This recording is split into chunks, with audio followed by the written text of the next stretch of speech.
ভাই গরু কত দিয়ে নিছে? 2 লাখ। ভাই গরু তো মাশাআল্লাহ সুন্দর আছে। তো ভাই আপনার এই কোরবানি দেওয়ার উদ্দেশ্যটা কি?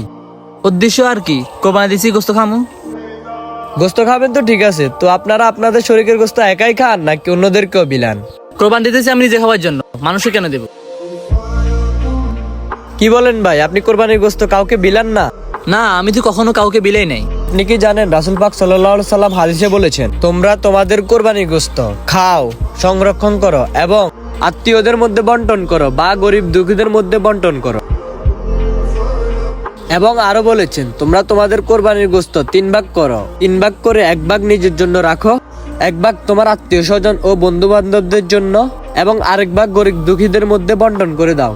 কি বলেন ভাই, আমি তো এসব বিষয়ে আগে জানতাম না।